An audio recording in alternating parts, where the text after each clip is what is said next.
A gente vai falar agora sobre coronavírus. A Organização Mundial da Saúde acaba de elevar para muito alto o risco de epidemia de coronavírus no mundo. Segundo o diretor-geral da OMS, o número de países afetados nos últimos dias são motivo de preocupação. Mas ainda não há evidência de que o vírus esteja se espalhando livremente. No Brasil, em 24 horas, subiu de 7 para 300 o número de casos suspeitos.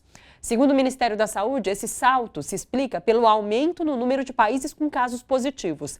De acordo com um protocolo, brasileiros que tiveram contato com estrangeiros de países que têm infectados e que apresentam sintomas são considerados suspeitos e passam então a ser investigados. Por enquanto, apenas um caso do coronavírus foi confirmado no Brasil. Na Itália, que é foco da epidemia na Europa, o número de vítimas chegou a 17. O boletim de ontem registra 650 pessoas infectadas pelo coronavírus no país, com concentração dos casos nas regiões da Lombardia. E aí, para a Itália, que a gente vai agora conversar com a Paula Ferreira e com o Walter Fernandes, que são jornalistas da RTM Brasil. Oi, Paula. Oi, Walter. Boa tarde, Thalita, e também telespectadores da TVT. É um prazer estar com vocês de novo. Boa tarde.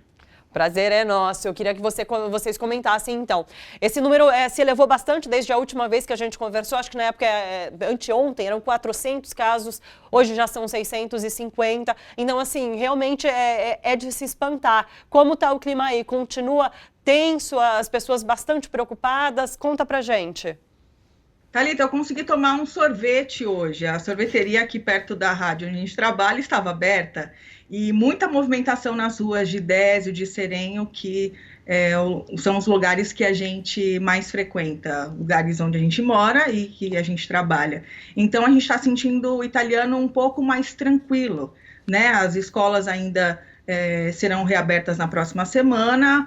Muitas crianças nas praças, hoje a gente viu, fez um solzinho por aqui, 14 graus, é uma temperatura gostosa, né? E o presidente da República, por exemplo, Sérgio Mattarella, ele disse que o conhecimento é um antídoto para medos irracionais. Ele destacou essa questão dos medos irracionais também. Ele agradeceu o pessoal que está trabalhando na linha de frente para conter o avanço aí do coronavírus, agradeceu pesquisadores, a proteção civil, também médicos, enfermeiros, aqueles que estão trabalhando também, né, nesse sentido para conter esse avanço. E destacou a importância da unidade da nação. A Itália, a gente sabe que é dividida em duas partes, o sul e o norte, e nesse momento delicado ele pediu a união da Itália para que a Itália vença o vírus. Com relação a companhias aéreas, por exemplo, a Alitalia, ela começou a fazer alguns cancelamentos aí de conexões em 38 rotas, nacionais e internacionais também, por conta dessa menor demanda. Tem gente com medo, tem gente que já não quer mais vir para a Itália, e também o número de restrições que a gente viu de voos e procedentes da Itália ou pessoas que viriam para cá, né? A gente, desde ontem, também tem visto países como Dinamarca, Estônia, Lituânia, Holanda e Nigéria, que infelizmente registraram os primeiros casos, e todos com ligação com relação à Itália, né? Com ligação à Itália. Sim. Walter, eu vi que a Itália passa por uma discussão interna, inclusive, sobre o número de testes que estão sendo feitos. Então, num comparativo com a França, por exemplo, a Itália fez já 11 mil testes, enquanto a França fez 1.000 testes. E daí a crítica é essa, justamente, de se fazer testes em pessoas que às vezes não apresentam sintomas do coronavírus, mas de uma gripe comum. Qual a recomendação que vocês recebem aí? É de procurar, de fato, o hospital? É de ficar em casa e esperar talvez mais sintomas? Qual é a recomendação? A recomendação, na verdade, é que as pessoas não procurem os hospitais por qualquer situação, qualquer sintoma, né? Até porque, como você bem disse, os sintomas se assemelham a uma gripe forte, a uma outra doença sazonal, principalmente aqui que nós vivemos no inverno europeu. Então, o que eles recomendam? Se você tiver qualquer sintoma, eles deixam linhas disponíveis, né, em cada região para que as pessoas procurem o sistema de saúde por meio do acesso telefônico, até porque aqui na Itália, por exemplo, você tem o atendimento domiciliar, então esses médicos eles vão até as casas e fazem o atendimento com o paciente nas casas para evitar aquele médico da família, né? Exatamente, é o chamado médico da família, a gente poderia chamar aí no Brasil. Então essas pessoas elas podem procurar por meio das linhas telefônicas, entre em contato com o sistema de saúde regional e aí eles vão indicar o médico que vai até a residência para fazer, enfim, o atendimento, se necessário, fazer o exame. Então, houve sim um número grande, né, de testes, mas a recomendação é que as pessoas não se encaminhem até os hospitais, até para você não gerar um grande tumulto, uma confusão, e até mesmo para você não alastrar ainda mais o surto, né? A Thalita perguntou sobre os números, eu acabei falando um monte de coisa e esqueci de confirmar com você, Thalita. 650 contágios, 17 mortes até agora, infelizmente. E 45 pacientes já estão recuperados, né? Esse é um destaque que tem sido dado pela imprensa italiana. São 45 pessoas que já estão recuperadas, portanto, depois de terem contraído o coronavírus.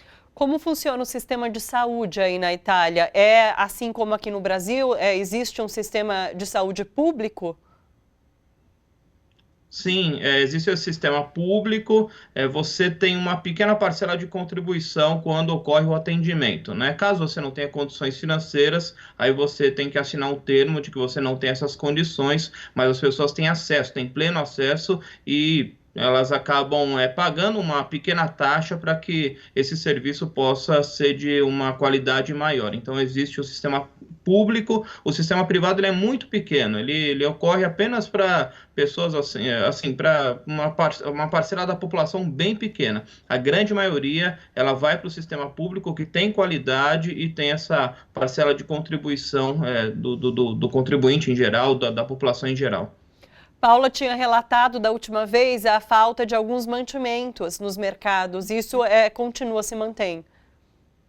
Continua, Thalita, mas as pessoas estão mais tranquilas. Isso também deixa a gente tranquilo como brasileiros, nossos familiares também aí no Brasil, os amigos que sempre têm entrado em contato conosco para saber como é que está a situação, então atualizando a situação, as pessoas estão mais tranquilas. Eu não sei se você acompanhou, mas foi lançada uma campanha com relação a Milão, né, a capital da moda que parou por conta desse vírus, e eles lançaram uma campanha chamada Milano não se ferma, Milão não para, né, para que as pessoas comecem a retomar essa rotina. Isso é muito importante. A gente não pode ter medo de ocupar as ruas, né?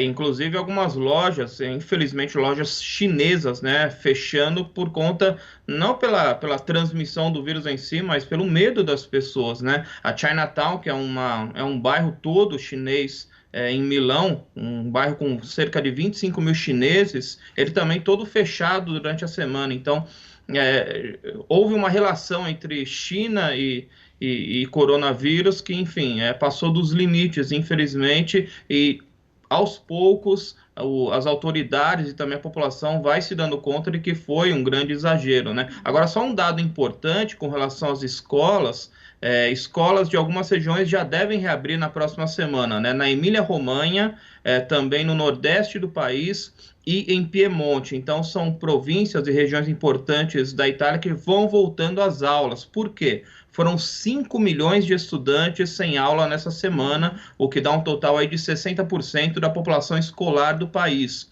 E também na chamada Zona Vermelha, ali onde ocorreu o foco, né, ocorre o foco do surto, ali em Lodi, a província de Lodi, aqui também na Lombardia, as agências dos Correios, que tinham fechado também, elas reabriram as portas hoje e aos poucos a gente vai retornando à normalidade no país. Não sei se vocês têm informação sobre isso, mas, de qualquer forma, as notícias hoje na grande imprensa é sobre Papa Francisco, sobre uma gripe, um resfriado que Papa Francisco teria, mas não há relação até o momento com o coronavírus. Aí na Itália há alguma informação a mais? Por enquanto não chegou essa informação para nós. A imprensa italiana ela tem vamos colocar assim que eles a tinta é um pouco mais forte muitas vezes, né? Eles exageram bastante. Se aí no Brasil a gente vê muita coisa, aqui o negócio é feio. É muito Bom saber. feio. Então, você vê as manchetes que realmente deixam você em pânico. Só de você ler os jornais, acessar a internet, é bem complicado aqui. Perfeito. Paula, Walter, muito obrigada. Um grande beijo para vocês. E numa próxima, vocês voltam aqui para conversar comigo, tá bom? Tá bom. Um beijo. Um beijo, até mais.